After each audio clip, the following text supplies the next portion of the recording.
We are the Gujarat Technological University. Since its inception over a decade ago, GTU has been empowering young and curating minds to realize their true potential. Over 4 lakh inspired students are enrolled with one of the premier academic universities in India. With more than 450 affiliated colleges in its fold operating across 5 zones of the state, GTU, the International Innovative University, your place to move forward. Few case studies. Yeah, so this is my outline. What is reactive power? What is its significance? Where it is generated? Who consumes it? Then reactive power characteristics of different components. Then HVDC also. Reactive power control itself and compensation also. And then we will see the case studies. So what is reactive power? According to me, this is I would say my definition of reactive power. It is the power associated with net transfer of zero energy from source to load element or component over integer multiple of supply half cycles of supply. That is nothing but the reactive power. So what I mean here is that in a duration of half cycle, the net transfer of energy from source to load or load to source is zero. So the associated power is nothing but the reactive power.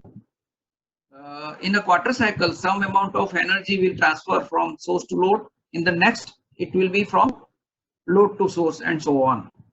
So hence it results into net zero energy transfer. These are the expressions. Here in this bracket, there are 2 terms. So first term is has the coefficient of cosine 5 and other has the sine 5. So this first term is nothing but the active power.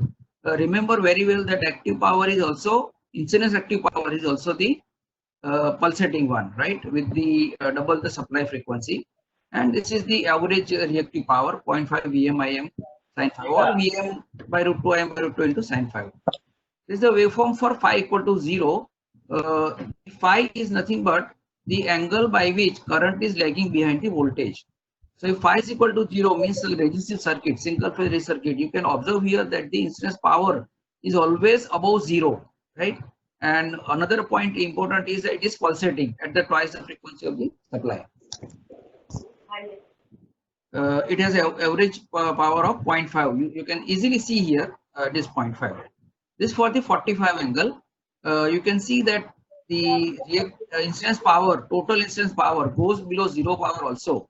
So that much, during that much portion of time, some energy is fed to the source by load. Sound energy 0. This is phi equal to 90. Means this is the case of the pure inductor. You can see that the waveform, the incidence power is symmetrical about 0, right? So no net energy transfer. First quarter cycle, load is giving energy to the source. Remember, this waveform is steady state waveform. And during next quarter cycle, this one, the same amount of energy is being fed to the load by the source. This for the minus 45. This for the minus 90 means capacitor case. Here also you can see that average value is 0. It is symmetrical about horizontal axis of 0. Incidence power value 0. If phi is equal to 0, incidence power is always positive and q is equal to 0. Sine phi is equal to 0. Phi is equal to plus or minus 90, then the average power is 0. That is the active power is 0. That these are the cases of the capacitor, inductor, and P is equal to 0. Tan phi is equal to q by P and S is equal to square root of P square plus Q square. Very simple. Not take much time to discuss this. Apparent power is P plus JQ. It is also expressed as the vector product of V and I conjugate, right? Phasor analysis can be used here.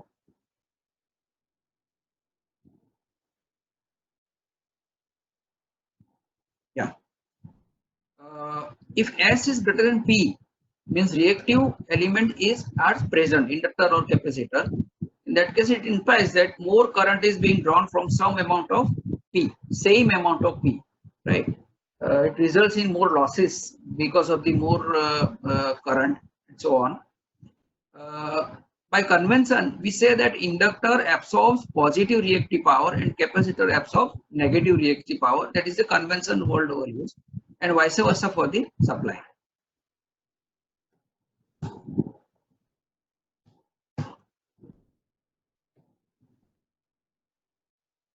Yeah.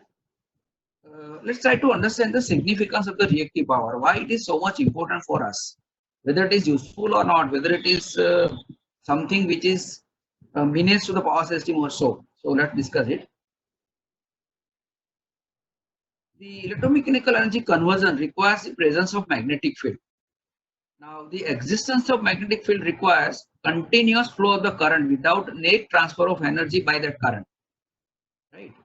Remember very well, dear faculty members, energy is required to create magnetic field, but not to maintain it. But remember, to maintain the magnetic field, flow of current is required, right?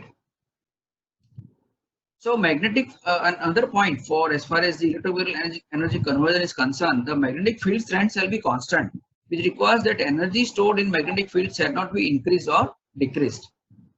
So for maintenance of magnetic field, the total current drawn or supplied shall have a reactive component. Without the reactive component, electromechanical energy conversion is simply not possible. The significance of reactive power will continue. The induction machines do not have any separate provision of field supply or a field winding, right? So these machines draw reactive power from the supply. So without drawing reactive power, induction machines cannot run.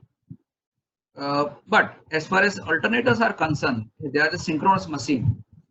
As far as the operation of alternator, we require a synchronously revolving field, magnetic field, which has constant magnitude. But here in case of synchronous generator, it is created by DC supply to a separate winding called as field winding, which is on the rotor. So these machines can operate at unity power factor or even at leading power factor, whereas induction machines can never operate at leading power factor.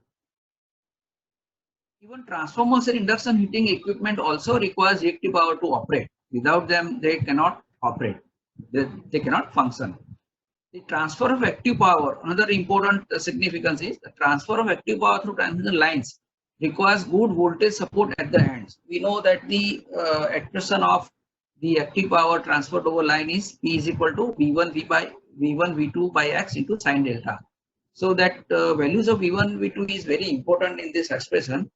Or if we see the practically, the magnitude of V1 and V2 at both the end is very important. If we have a capability of supply of reactive power at this both ends, then only we will be able to maintain the good voltage magnitude at these ends. Otherwise, if we do not have enough reactive power supply capacity at any of the end, then voltage magnitude at that bus will reduce, and that will result in the higher amount of current flow through the transmission line. Transmission line need to carry more current for transmission of the same amount of power. Another important point, inadequate reactive power in the system. What I mean here is similar to the active power balance, means balance of demand of active power and generation of active power. Similarly, for reactive power also, the demand of reactive power and generation of reactive power, there has to be some balance. If reactive power demand is more than the generation or generation is lesser than the demand, in that case, it can cause the voltage collapse and hence overall blackout can occur. We denote it, we term it as a voltage stability issue. We all know very well. See, these are the few examples which are very famous in the history of power systems world across. July 23 Tokyo, August 28 London, and Sweden and Denmark in September 2003. These are the blackouts caused due to the inadequate reactive power resources. Now let's try to understand that what are the ways in which we generate reactive power and consume reactive power. The elements which generate reactive power are synchronous generator. They can generate or absorb reactive power. Both way it is possible. When the current supplied by generator is lagging, it supplies lagging reactive power when the current supplied by generator is leading to its voltage, terminal voltage, then it absorbs, then it supplies leading reactive power. As far as overhead lines are concerned, they can also absorb or supply reactive power depending on the amount of active power transfer through line. In general, we can say that if heavy power is being transferred to some particular transmission line, it absorbs reactive power. Basically, see, we are discussing here the reactive power generated by the capacitance of the line and the reactive power absorbed by the inductance of the line. What I would say that when the power being supplied, active power being supplied over line is SIL, right? Surge impedance loading. In that case, what will happen that the reactive power generated by the capacitances of the line is exactly equal to the reactive power consumed by the line inductance.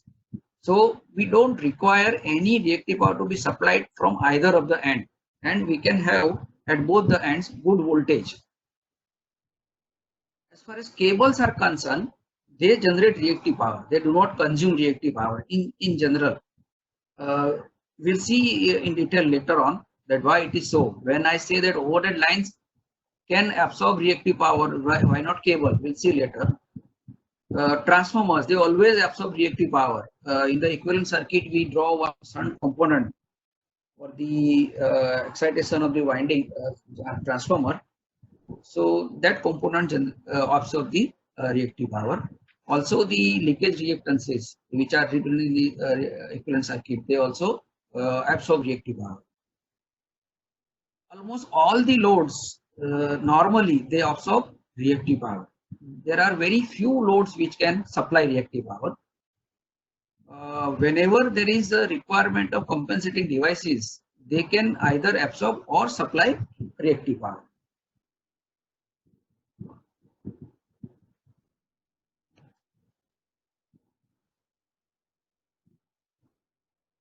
Yeah. So let's try to understand the reactive power characteristics of generators. Generator can be represented in steady state as an internal voltage source behind synchronous reactance, where saliency is ignored. Generator real and reactive power output is controlled by turbine power and field excitation, respectively. What I mean here is that turbine power controls the real power output of the generator, whereas the reactive power output of the generator is controlled by the field excitation. Interesting thing I would say here is sometimes when we discuss with the student, and if I tell them that if you increase the field excitation, the induced EMF will increase.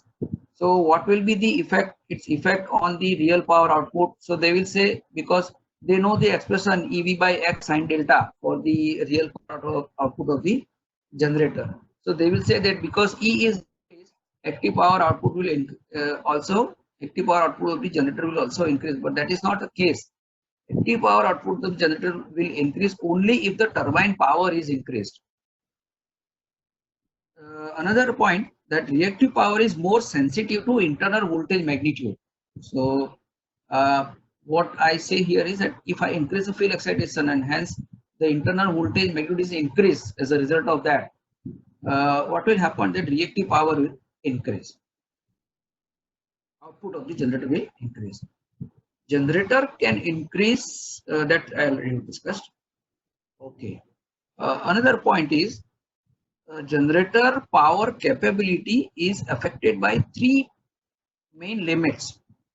The first one is the armature current limit, which is nothing but the heating limit, right?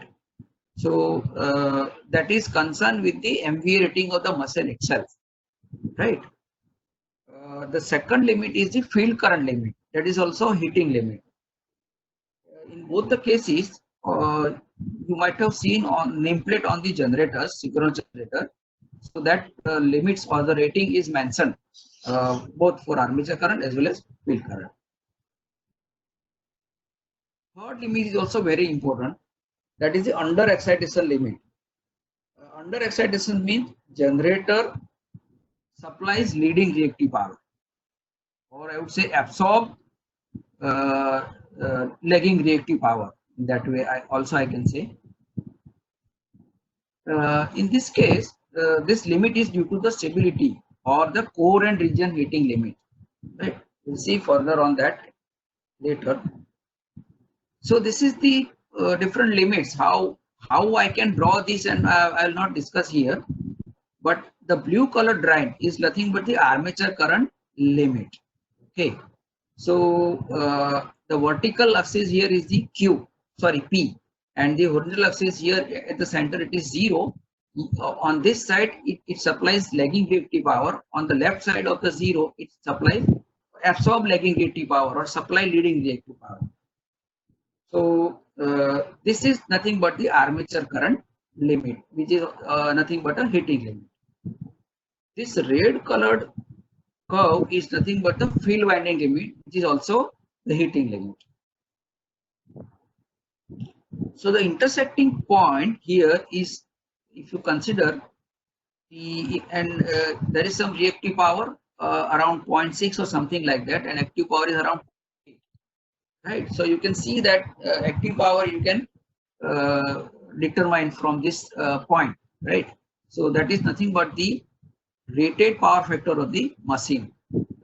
Please observe here that this point is in the region where generator is supplying reactive power, supplying lagging reactive power. Okay. Now this particular green line is plotted for core and heating limit. This line is, if you observe here, it is in the leading reactive power region, or region in which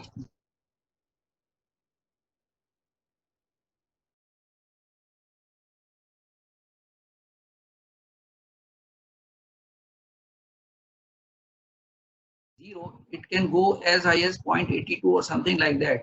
But on the other side of absorbing lagging reactive power, it is about 0.5 only, which shows that generator capability is lesser in absorbing reactive power region than that of the supplying reactive power.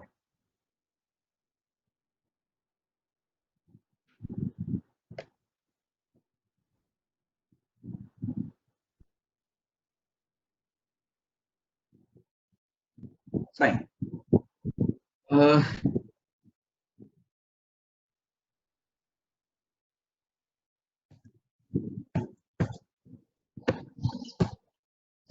Yeah.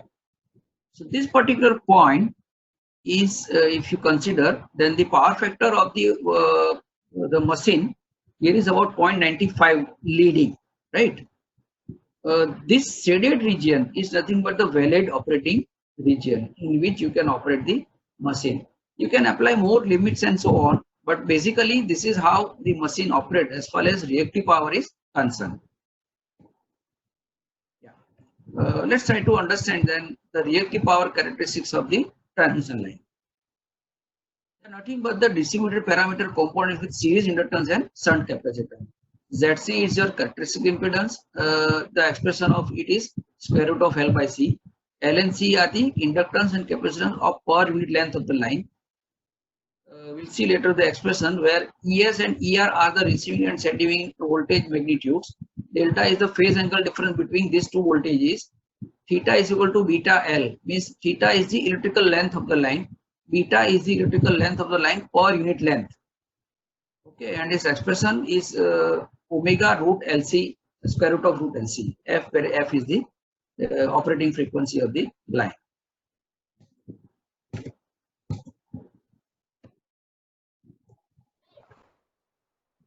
Yeah. So these are very well-known expressions.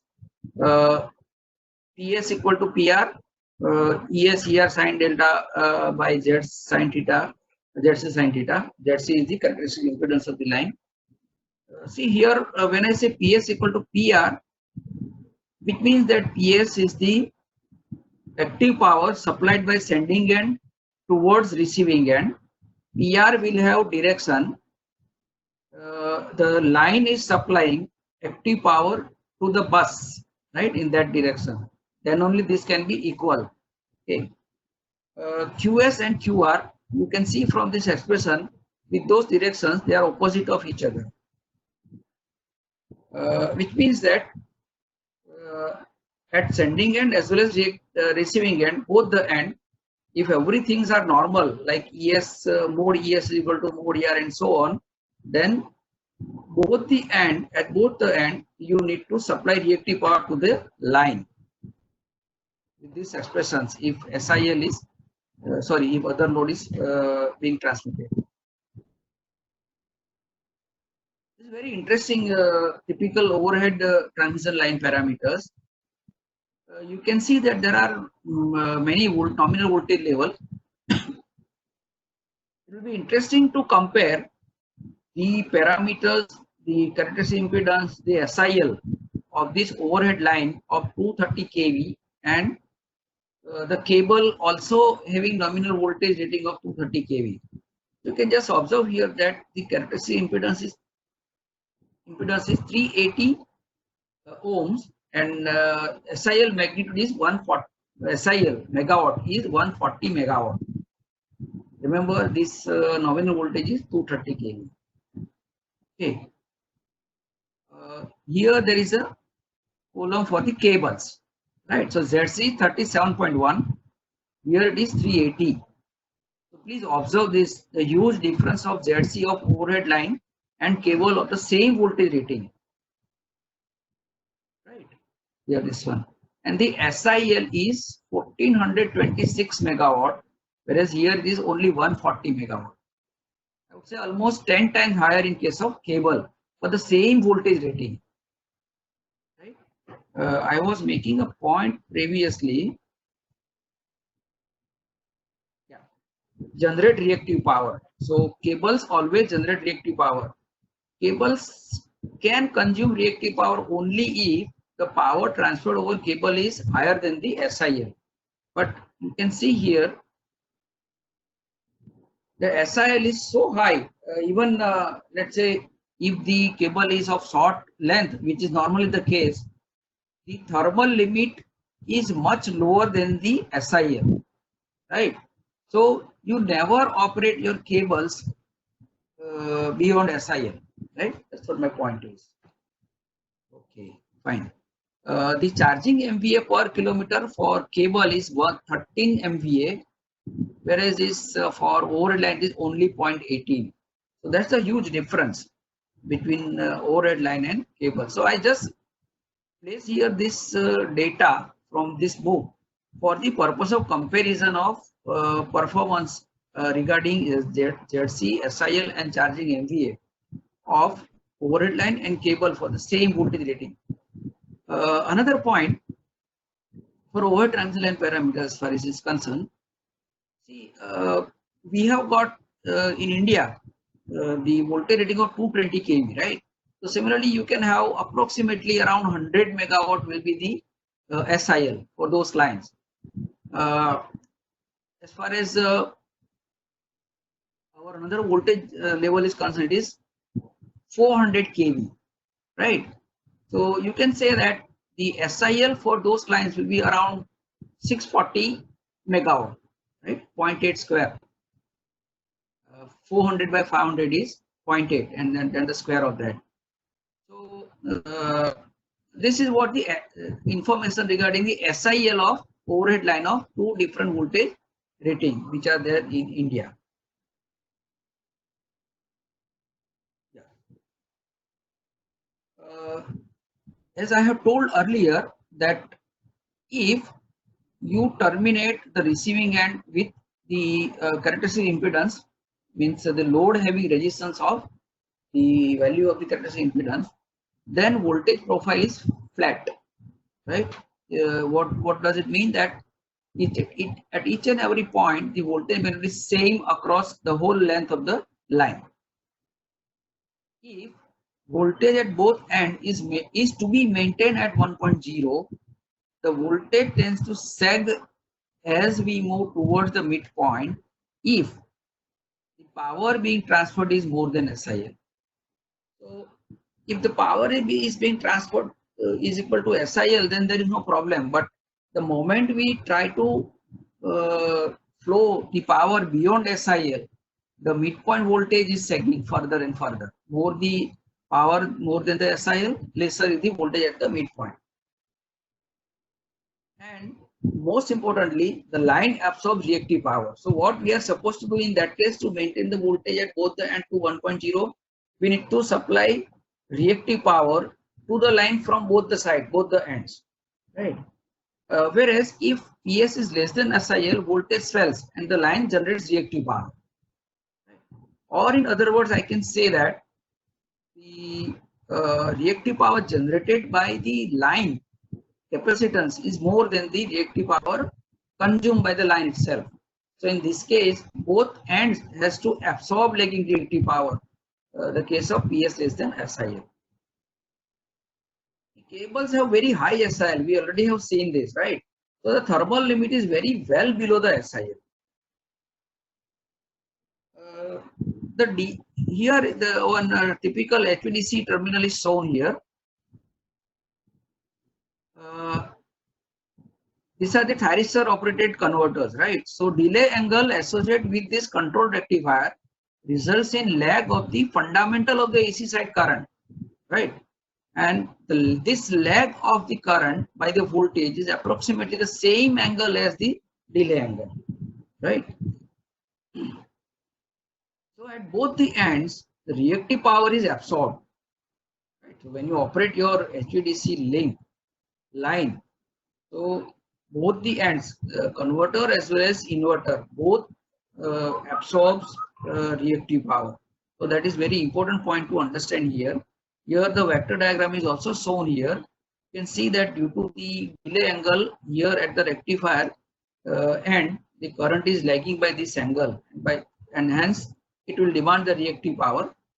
In this case, because it is inverter, the phasor IA is almost around, I would say, if the lagging angle is 150 degree, the current lagging is also 150 degree. Hence, it also absorbs reactive power at the terminal, inverter terminal. So this is one very important point as far as HVDC line is concerned.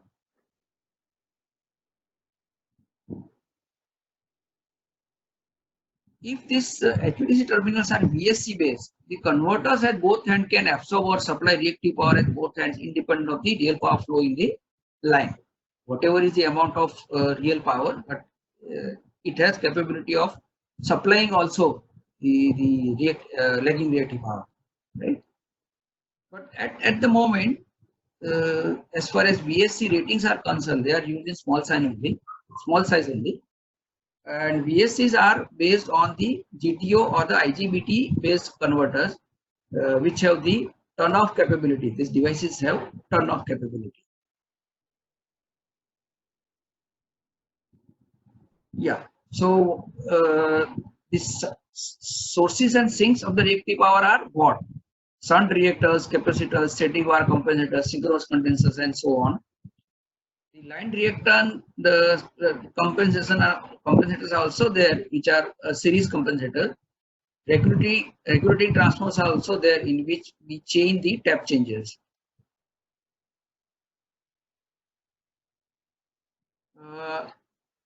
Somebody has requested to explain in simple words, so I'm really confused. Simple words means. Fine, I will go ahead. I will try to explain in simple words. Let's try to understand now as far as the characteristics of line is concerned from the angle of line loadability and stability constraints. The system is operated such that there exists sufficient margin. What do I mean here is that we have talked about 400 kV line in which SIL is around 460 megawatt. So we seldom use and the maximum power transfer capability is, let's say, 640 megawatt. Sorry, not 460, 640 megawatt. Let's say the Pmax is 1000 megawatt, but we never operate the line at the 1000 megawatt. We do not transfer the 1000 megawatt power to the line because of the stability constraints. We normally operate the line around 500 megawatt only, right? So it is said that we keep sufficient margin, right? So here I would say if I'm operating the line at 400 megawatt, so I would have the margin of 600 megawatt, right, and so on. It is ensured that phase angular difference across transmission path. Phase angular difference means the phase angular difference of the voltage phasor of the both ends. It is not too large, right? And this is especially for long line, it is very much applicable. The longer the line, and for the same amount of active power transfer, it causes, if the line length is more, it causes larger phase angular difference across the line. So that is not permissible from the stability point of view. Normally, it is said that the phase angular difference is to be kept less than 45 degree, ideally near 30 degree. So angular stability puts a limit on power which can be transferred securely. What does this mean is that if I am operating line at the 30 degree phase angular difference, so I am transferring, let's say 500 megawatt for a 1000 megawatt line. If some certain situation and operating point arises, so I may operate at a 45 degree. So what I would say that when I am operating the line at 45 degree, the line is operated at lesser security. And if it is the margin is more and I am operating at 30 degree, then the operation is more secure. That's how it is.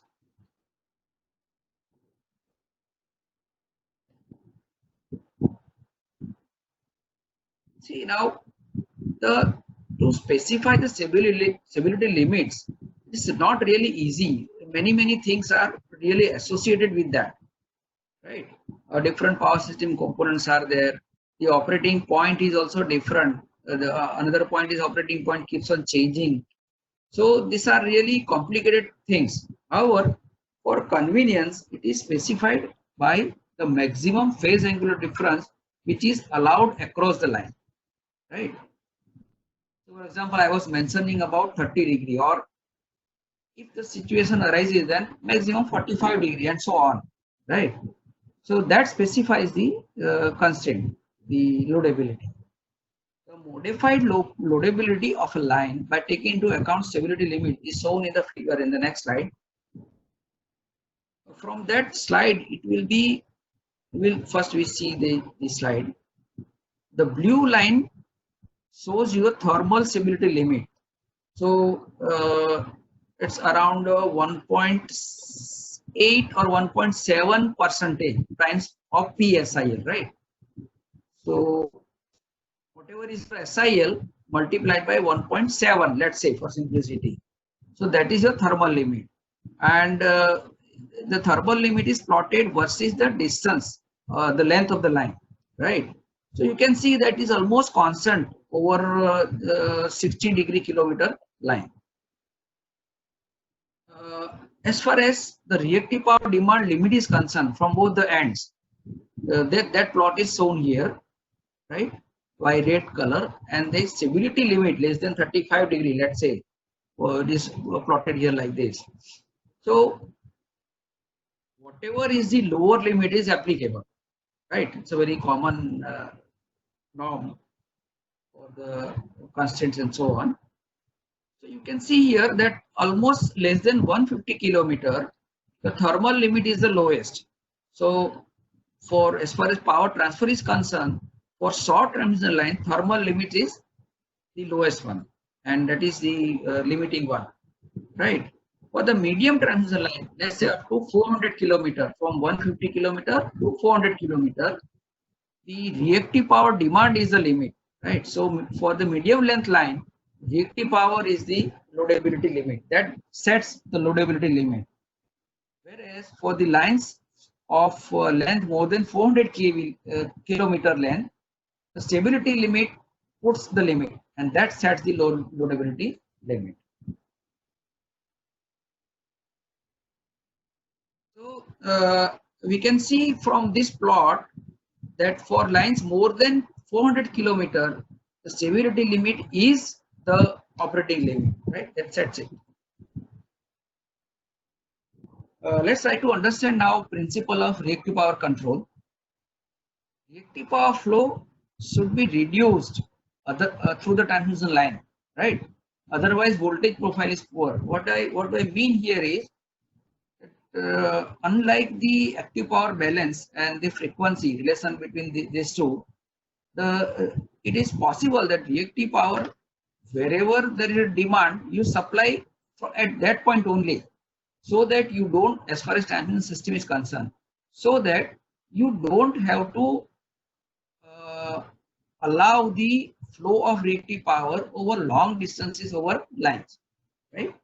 That makes the voltage profile poor as well as many other problems, right? So ideally, reactive power's demand shall be met at the point where that demand is, right? As far as level where reactive power control is done, there are two levels: transmission system level, transmission system compensation, or the voltage control. The another one is load compensation or power factor correction. I would say, which is normally the case with the distribution system voltage control, right? As far as transmission system voltage control is concerned, there are types of compensation: series and shunt. We use shunt reactors to prevent over voltages. Static var compensators or synchronous condenser, which are normally not used nowadays, but static var compensators are there in our system. Tap changing transformers can also play a little bit role as far as voltage control is concerned. For distribution systems, the devices or the components which are used are SVC, synchronous condenser, bus voltage regulator, ULTC, and step voltage regulator, which are commonly known as feeder regulation. This is typical figure for the power factor correction in industrial plant. So for this distribution system, so this is the point where the power is entering in the industrial plant. So their plant level compensation is carried out. So at high voltage level, there is a capacitor bank operating at the high voltage level. Let's say this is a distribution voltage level 415. So there also you can have plant level compensation. So these capacitor banks are operating at the low voltage level, distribution voltage level. Here, say there is one particular component or segment of the plant. So there can be a group compensation for the demand. Individual, say there are large motors. So for this large motor also, we can have individual reactive power compensation method like this. What my point for this slide is that we normally try to compensate the reactive power demand locally, right? So that we avoid the other problems related to reactive power. This is idealized static var system in which inductor and capacitor are current in parallel and both are variable with high value, high range, right? This capacitor also has the high range of variation range, as well as inductor also has the high range. This is the basic element, right? Thyristor controlled reactor, right? Anti-parallel thyristors are connected. This is the reactor particularly. Here the delay angle is 0 and the current has a full half cycle, positive as well as negative half cycle, right? And the conduction angle is 180 degree. When the in this case the conduction angle is 160 degree, right? So I can say the 10 degree is the delay angle, right? Also we can see that this although the current is not really sinusoidal, but it is symmetrical about this point, right, on both the side. The reason is from this point, before this point, the voltage is positive, current is also positive, whereas after this point, voltage is negative and current is also positive. So here in this case, power will be negative. Before this point will be positive. Here it will be negative. So that balance has to be there. So that's the reason why this current is symmetrical about this voltage 0 point. Yeah. So this is a HV bus typically. This is a transformer. LV bus here is there. This really indicates how a compensating scheme of is done here for the static var compensators. These are the fixed capacitors. The switch can be controlled by the controller. This is your thyristor control reactor, and this is your filter. Because of this non-linear component present here, it generates harmonics, and to eliminate this harmonic from entering into the other part of the plant, other components in the plant, we require filter, right? Yeah. From now onwards, whatever slides I have covered, many slides are discussion. This following discussion is credited to by Mathur and Dr. Rajiv Verma. Here you can see that the power is being supplied from the sending end, PS plus JQS. Here it is in such a way that the bus supplies active power and reactive power both to the line. Here also in the same way. So both the end, the active as well as reactive power are towards the line, away from the buses, towards line. The line length is, let's say, AA. The AA by 2 is the midpoint. Z0 is the characteristic impedance. Beta is the theoretical length of the line per kilometer, per unit length. VS, VR are the voltages at sending and receiving end, respectively. This is the expression, very well known expression. We already have seen this expression. You can note here, because of the difference that here PR is towards line, so PS has to be minus PR, right? So here there is a minus sign here. These expressions are same. You can see that no sign change. If PS equal to VR, then the expressions are the same, which means that if QS is positive, QR is also positive, which means that this end, both end are supplying JQ power to the line. Yeah. Let's for simplicity, we assume that the line is lossless and the parameters are distributed across the line, right? So with the directions of the power at both the ends, PS is equal to minus PR.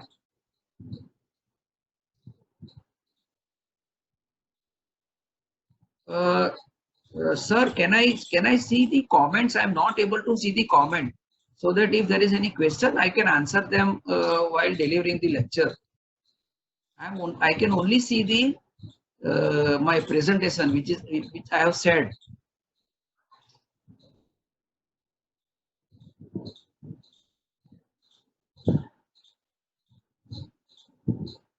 Yogiraj sir. So you can click on the chat bar. Okay, okay. So you can be okay, fine. Okay, okay. I have done it. But how to maximize this? Let me try. Yes, it is done. Fine.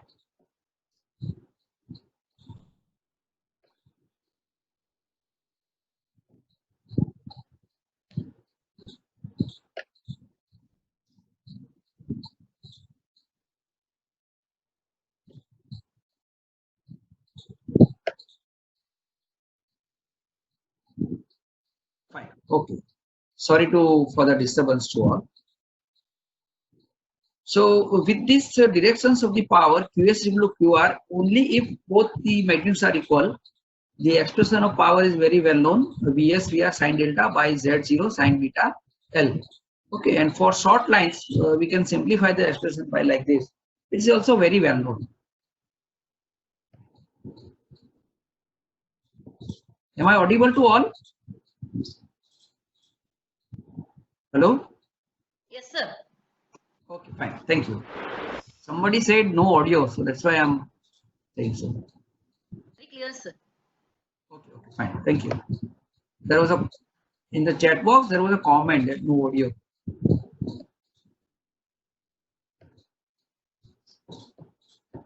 Fine. For the symmetrical lines, which means that voltage magnitudes are same and so on, the same conditions are existing at both the ends. PS will be equal to PR, and V square, the expression will be V square by Z0 sine beta A sine delta. QS will be equal to QR. So this is equal sign, not the minus sign. Please note this. So whenever you refer this presentation, please note this. Okay. With the SIL loading, expression will be square of the nominal voltage divided by ZO, right? And we divide this as a base value. So now PS by PO. So this left hand side of this equation is a per unit value of the PS. Similarly, per unit value of the PR. So that will become sin delta by sin beta L. And normalized QS and QR will be like this. This sign is not there actually. It will be QS equal to QR only. So this minus sign is not there. So that is cosine beta A divided by sin beta L. This is not the equal. This is minus sign here. So these two are interchanged by mistake here. The cosine delta by sin beta A. The midpoint conditions of symmetrical lines are shown like this. So don't remember. Try to remember this expression. Not required at all. What more important is its behavior. Right. So as a function of the power transmitted, we have obtained this expression. So this is the this P is the power transmitted. P by P0 is power transmitted over line per unit in per unit. This is very important case study, right? Let's try to understand this very coolly. Okay. Let's say there is 735 kV symmetrical lossless line. L and C are specified, 800 kilometer length. And for these parameters, we can calculate ZO to be 276.4 ohms. EO is around 2000 megawatt, roughly. The expression of PS is given. So, in terms of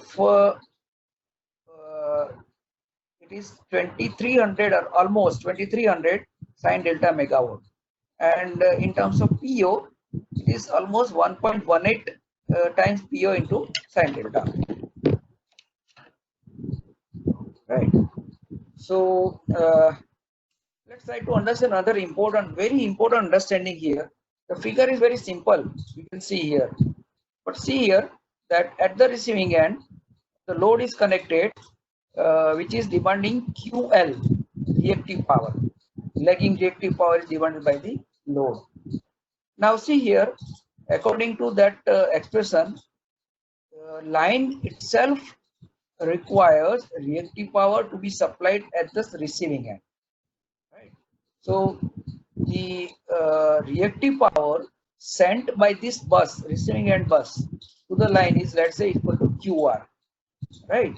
So you can see here, whatever is connected at the receiving one, that is the line as well as the load, both are demanding reactive power.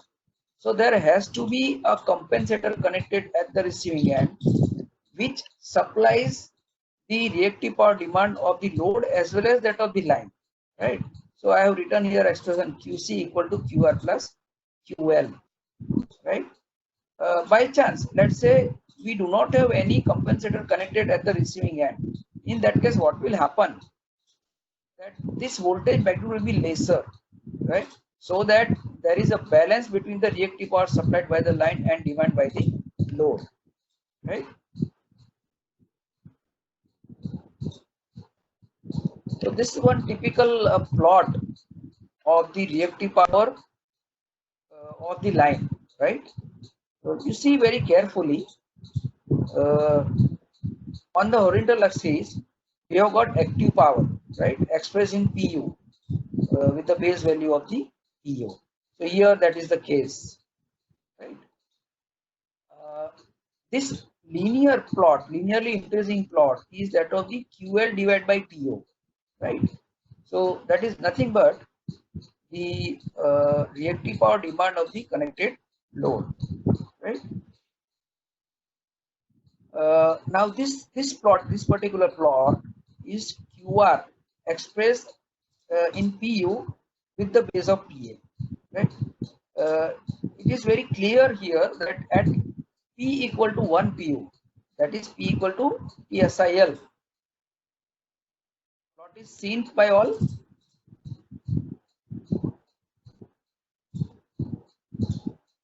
Whether plot is seen by all? Okay, thank you. So at this point, transmission line do not require reactive power to be supplied from any of the end.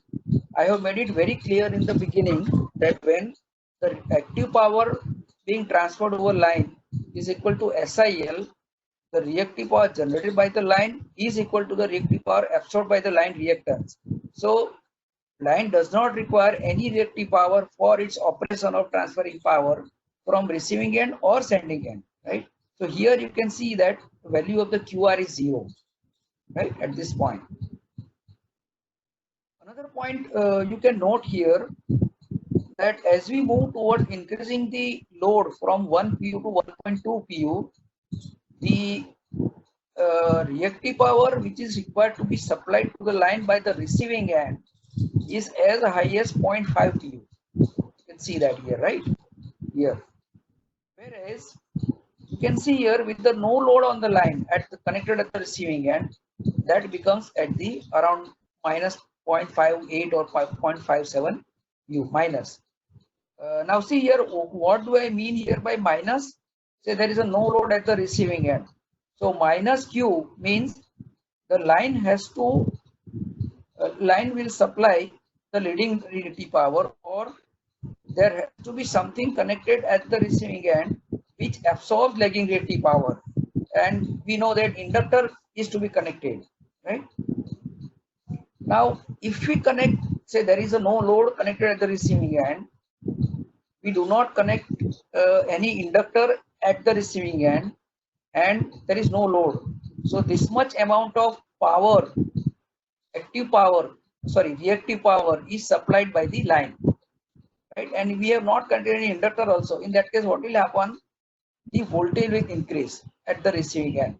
We normally refer it by what? Which effect?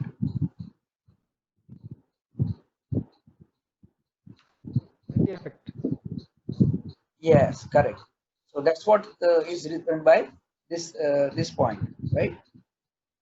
So in other words, if I am supposed to maintain the 1 pu voltage at the receiving end, my receiving end should have capability of absorbing 0.58 pu reactive power, because line is generating reactive power, right? Whereas here, see, my point is the change in the active power is from 1 to 0, right? And that is around 0.58 pu only. Whereas on the other region where power is more than PSIL, the change is only 0.2 pu. And you can see that line is demanding 0.6, almost 0.6 pu of reactive power. So this has to be supplied to, reactive power is required to be supplied to the line, right? So that's the difference. This plot is nothing but the summation of this plot and this plot.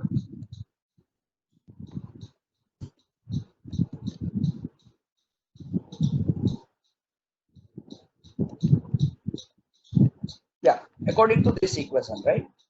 QR plus QL, right? So that is the plot for the compensating device requirement, right? QC, this plot is summation of this linearly increasing plot and this plot. Okay, I hope no question here. Let's further dig into the same case study, same system. At no load, P is equal to 0, nearly 1100 MVAR or the 0.56 pu reactive power must be absorbed to hold the receiving end voltage 1 pu. To withstand over voltage under no load or light load condition, a common practice is to permanently connect shunt reactors at both ends to allow line energization from either end. It becomes liability under increased load condition, as what it means is that we have connected inductor at the receiving end, let's say for example, and with the increased load condition that will become a liability, as extra reactive power is required to hold the end voltage at the desired level. So almost that doesn't happen in practical system. They disconnect the inductor banks, right, when the load is increasing. Let's try to understand the same scenario in the present condition, right? During lockdown, we all know that during lockdown period, the most of the industries are not operating, the railway load is also not there, right? In that case, the overall load on the system is reduced, right? The load through a line is also, maybe many lines are there which are carrying load lesser than SIL. Hence, they would have generated reactive power, right?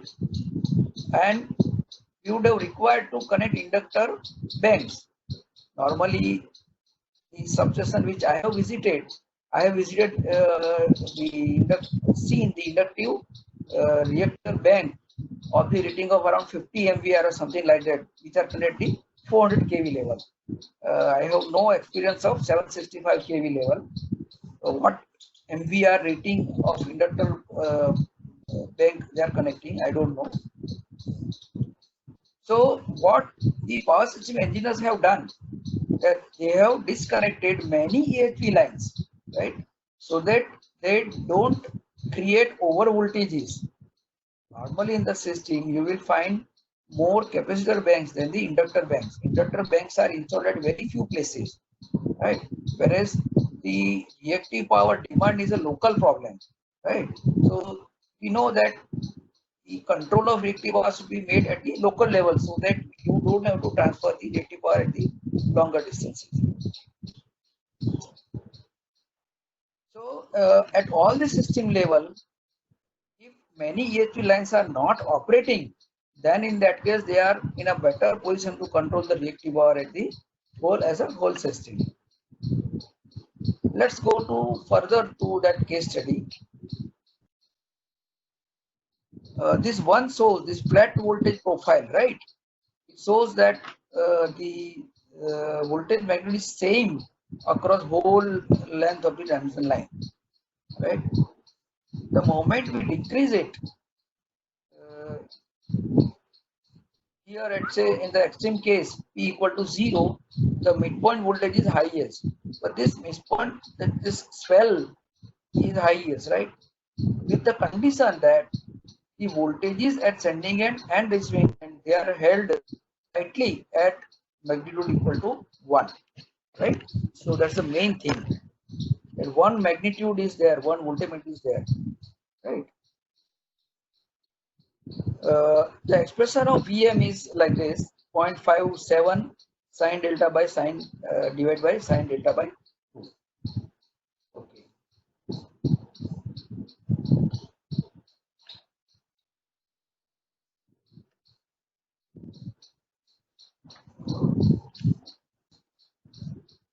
Let's go further into the same case study. A very interesting case study, right? According to the expression of this Vm, this one, we plot this Vm versus active power to be transferred, right? So from 0 to 1.2 pu, on this side, on the right hand side, the vertical axis represents the load angle, that is the delta across the line. The left hand side axis, vertical axis, is the voltage magnitude of the midpoint, right? And this is a plot of the delta versus P. This is the plot of Vm versus P. Okay. V now means nominal voltage of the line. Say for example, we say 400 kV line. So operating voltage may be different in different conditions, but then nominal voltage of that particular line is called as 400 kV. Right? That's how it is. Okay. So we know that from the stability point of view, the limiting angle is 30 degree, right? Here that point is there. Now you see here that for that 30 degree limit line, what is the voltage magnitude? 1.1 at the midpoint. Right? That is not acceptable. That is not acceptable. The midpoint voltage at no load and light load is quite high. This we already have seen from this plot. The voltage at angle 30 degrees is not acceptable. I have shown already. It is possible to control this midpoint voltage, which is very high or something like that, by compensation at the midpoint. So especially when the lines are longer, more than 400 kilometer and so on, and you want to transfer bulk amount of power, the midpoint compensation or at any other point on the line, that becomes very much essential. Otherwise, different AC transmission problems will come up. Now, see, this compensation need not be at the exact midpoint, or the midpoint voltage need not be exactly 1.0 pu. It should be able to control within the safe limit, right? Voltages. Let's go into the further. The shunt connected compensator is controllable. Let's, for example, right? This is the one that is connected at the midpoint. It supplies reactive power to line during heavy load condition. Means when the power to be transferred is it's much larger than the SIL. See here that this compensating device is of very made up of L and C only. So whatever is connected to the midpoint is not consuming any active power. Right? That is the underlying assumption. Particularly the line absorbs reactive power during light load or no load condition when P is less than SIL. That's already I'm telling you again and again. But that's what it is.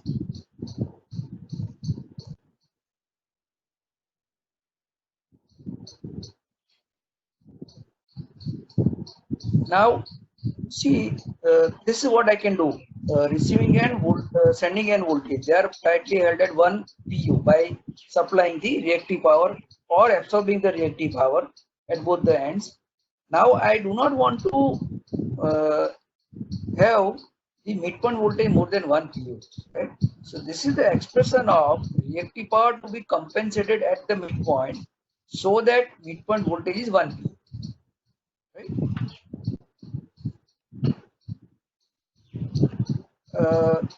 Now see, yeah.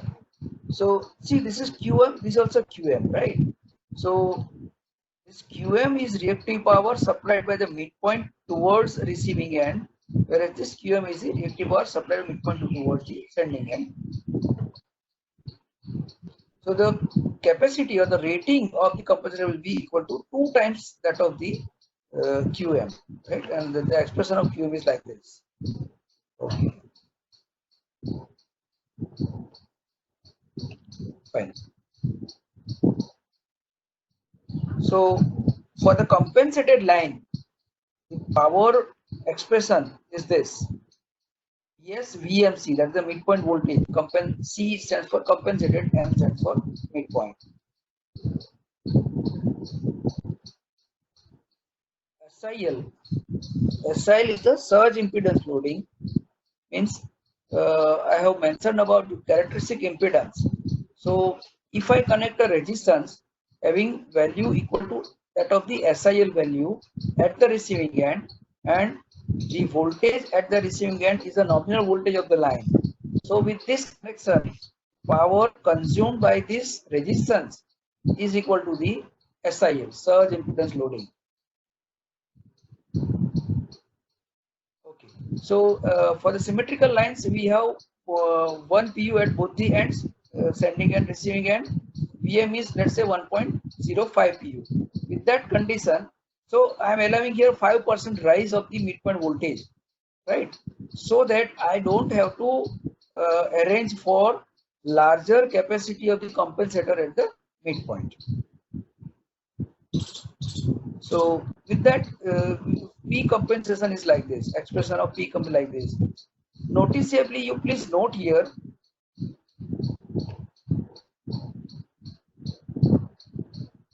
Yeah. The expression of power is as a function of sine delta, right? Function of sine delta. With midpoint compensation, the expression is as this coefficient, and the sine is of the sine delta by 2. That is very, very important point. Also, the coefficient of this sine term is 4200 megawatt roughly. Remember this term, 4200 megawatt. Here it is 2300 megawatt. So almost doubled, I would say. This higher amount of power transfer capability, Pmax. Okay, how at the cost of what we have achieved? At the cost of the compensating device at the midpoint, right? Of very high value of the rating of the compensating device.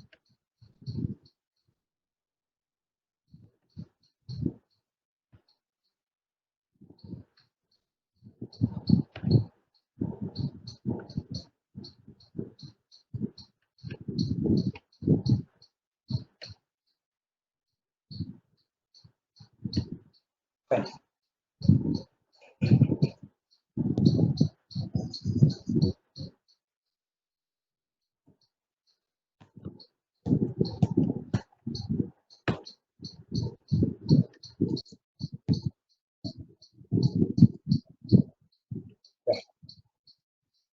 So this is the result of this plot I am showing you here. Joshi sir, how much time I have?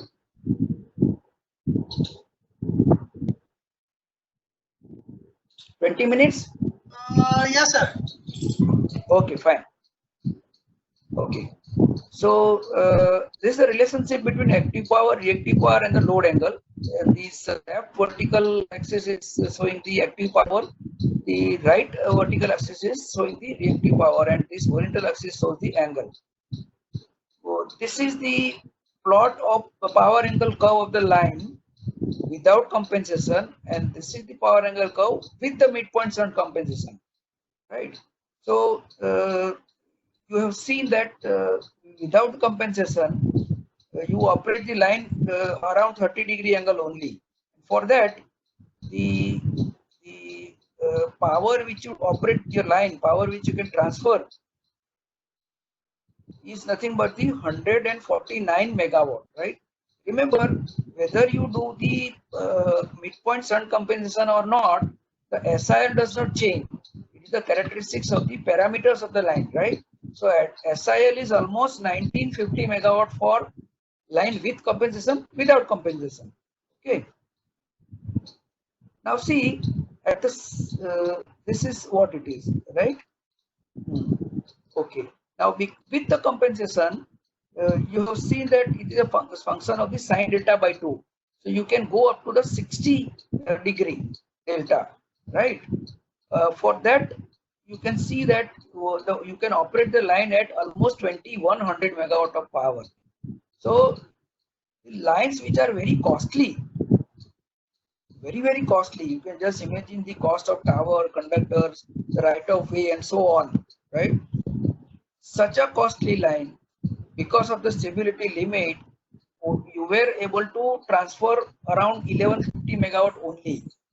Now with the midpoint shunt compensation, you are able to transfer almost double the power, right? Double the power. Even more than SIL also you can transfer, right? Another point, see here, this is the QV. This is the reactive power characteristics of the midpoint shunt compensation, right? With the change in the angle. So if the delta is equal to 0, means no loading on the line, right?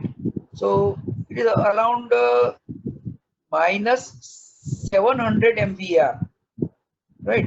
It means that if there is no loading on the line, you require to absorb this much 700 MVAR at the receiving end and sending end, right? Whereas if you are doing compensation and operating the line, oh sorry, let's say 180 the other end, full load, which is not the practical case, but you can see here it is more than around 7400 MVAR, something like that. At the 60 angle, if you operate your line at 60 angle with the compensation, you need to supply to the line 433 lagging reactive power, right? So this is what we can comment from the plot. Okay. Okay, fine. Now almost everything I may have discussed while on the plot only, because it is more easier.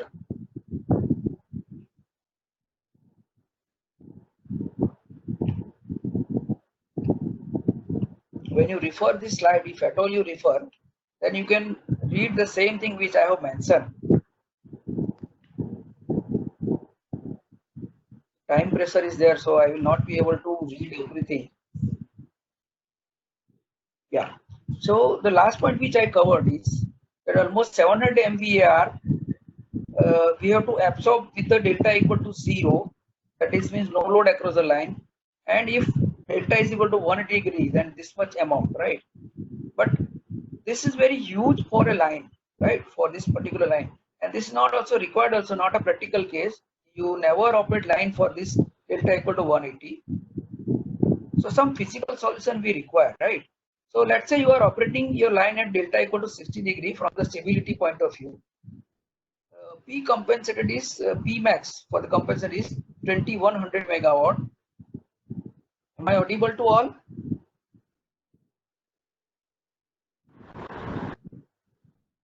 Sir. Yes, sir. Okay, fine. So the midpoint compensator power for delta equal to 60 is 433 MVAR that I already have shown you. On the basis of above 2,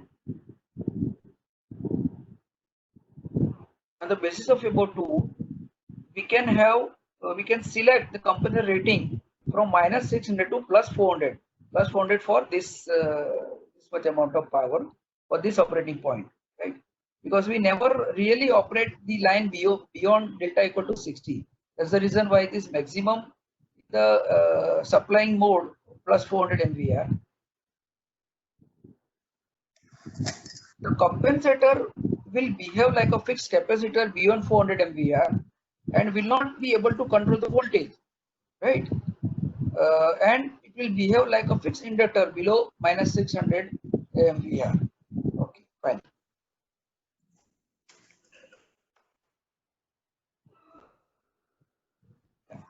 As the length of the line increases on account of the line charging capacity, the line experiences significant overvoltage at light load conditions.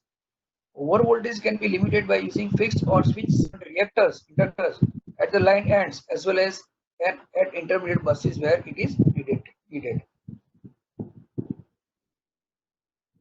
In practical cases, VAR controllers are sized by carefully selecting their continuous operating range to hold the connecting bus voltage within an acceptable range of values in normal line loading range.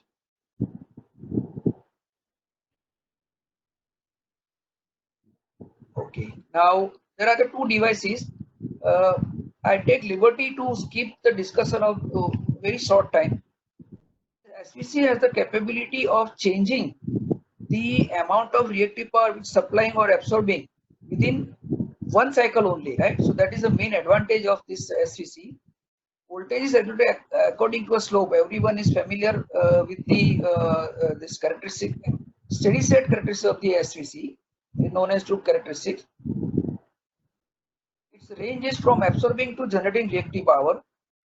Advantages are fast and precise regulation of voltage and unrestricted largely transient free capacitor bank switching. Capacitor bank switching is always a problem, but in case of SVC that is not the case. The disadvantage is degradation. See, SVC is what? It is the thyristor control reactor in parallel with the fixed capacitor, right? So when the bus at which SVC is connected, if due to the system operating point and condition, the voltage of that point reduces, the reactive power supplied by the capacitor banks also reduces. That is the disadvantage of SVC. That disadvantage is not there with the STATCOM. Similar to SVC in speed and control capabilities, the disadvantage of the STATCOM is doesn't have the short-term overload capable generators and synchronous condensers.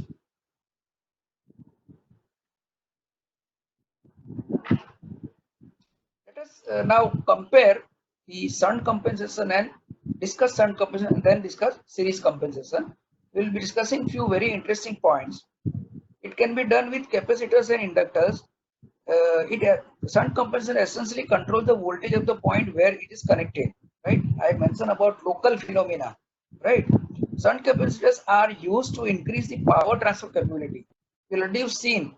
See, some might be have surprise also that you do the midpoint shunt compensation and power transfer capability becomes double, right? Somebody may surprise also, but that we have seen, right? In a very interesting case study. The shunt compensation has the capability to compensate for the reactive drop in the line. The circuit breaker connecting the capacitors should withstand the line charging current, because when we do the switching operations, it is a very severity for the circuit breakers, right? So this care has to be taken. They are nothing but the mechanically switched or fixed shunt capacitor. They can keep the voltage within required limit.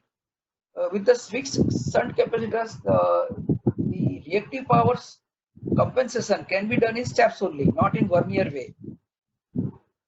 But the major advantage is its cost is much lower than that of the SVC, right? For the same amount of reactive power rating. Switching speeds can be quite fast with current if current limiting reactors are connected in series with the capacitor, and this combination connected across bus, right? And these reactors are to be connected to minimize the switching transients. But these disadvantages are what?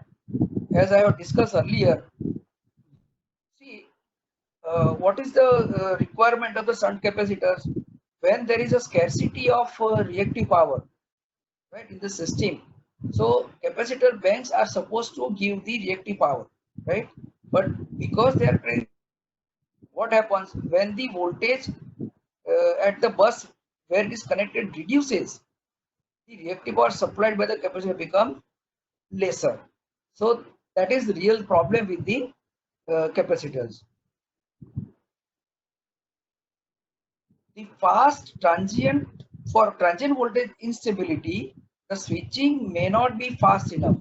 Say there is a phenomena initiated in which your system can go into the transient voltage instability, but because of the lesser speed by which you can connect the shunt capacitors, it may not be able to help you out. It can control precise and rapid control. That is not possible with the shunt capacitors, right? Precise not possible because it can do in steps only.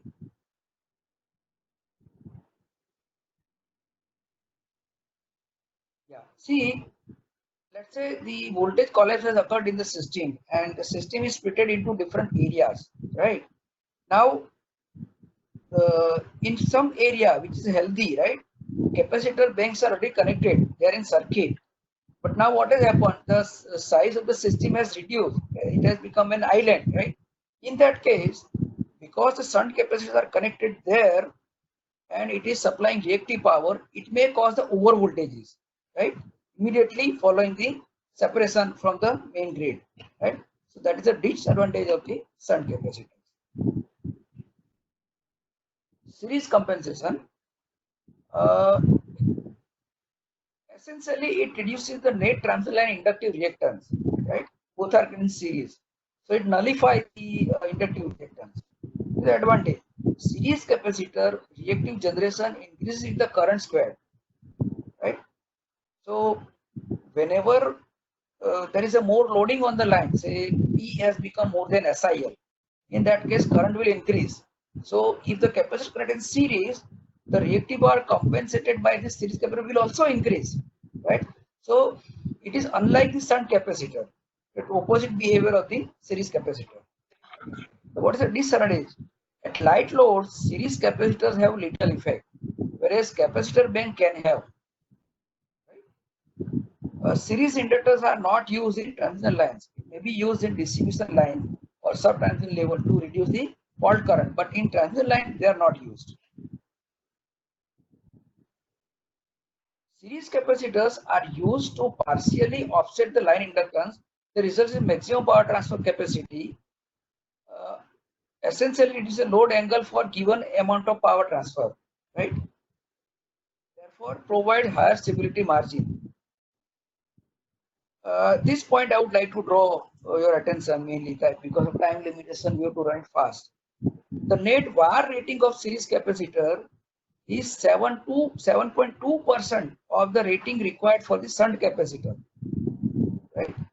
Say for example, you require the power transfer to be increased by let's say 400 megawatt, and for that purpose you are connecting shunt capacitor having MVA rating of 100 MVA, for example, at the midpoint.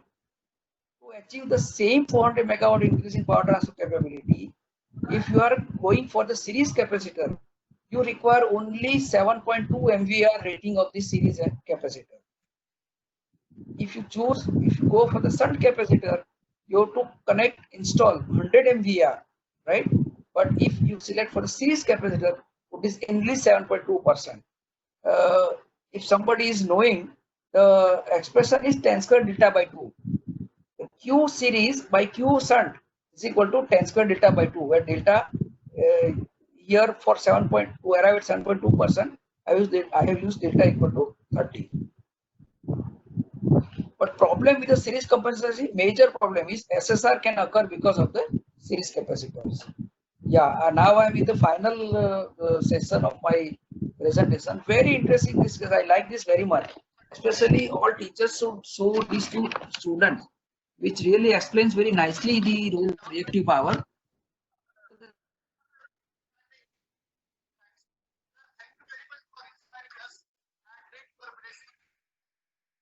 Or whereas at the 3000 megawatt load at both the buses is 6000 megawatt equal load, but generator has different capacity. Okay, voltages are 1.0 pu at both the ends. Each generator is below 1200 MVA limit. See, there are many generators connected here at this bus. Here also there are many generators, but that limit is not there of the reactive power. Here the reactive power limit is 1200 megawatt. Already to now see the reactive power demand at both the buses is total 2000 megawatt, 1000 MVAR at both the ends. So 2000 MVAR is the total demand. This supplied is around 2300, right? So 300 MVAR required by the lines. So they require reactive power to consume in order to transfer the power. Now say one line is switched off. In that case, the total reactive power, now the whole 6000. See here 3000 megawatt is being generated. So over 6 times in the line, 3000 megawatt was transferred from west to east. Okay. So for the same amount of transfer, active power transfer, 3000 megawatt over 5 lines, the total reactive power consumed by the line is 362 megawatt. In earlier case, it was 300 megawatt, right? Now, say 2 lines are out of the circuit. So now the limit is hit of the reactive power, the generation of this generator. Now there are 4 lines only, and these 4 lines only are together consuming 450 MVAR, right? So that much power is required by this line. See, still the voltages are at both the end are 1.0 pu, right? With this limit hit here also. Here now the 3 lines are there. So now these 3 remaining lines are transferring 3000 megawatt of power from west to east. Limit was already hit here, right? So now there is no possibility by this line to supply reactive power to these lines. So this has resulted into lesser voltage of this bus. I have made this already very clear point. So now these 3 lines only are carrying load, and they are consuming 611 MVAR, right? Now you can see here that this reactive power has increased like anything. Yeah, still 0.97 pu, 2 lines only, right? They are consuming now almost 1000 MVAR, almost 1000 MVAR, right? Voltage is lesser here, but if further we disconnect one transmission line, then the voltage is 0.77 pu here, right? And definitely this is the voltage collapse, right? and system will lose the synchronism. Thanks. Any questions are welcome. Joshi sir, I am on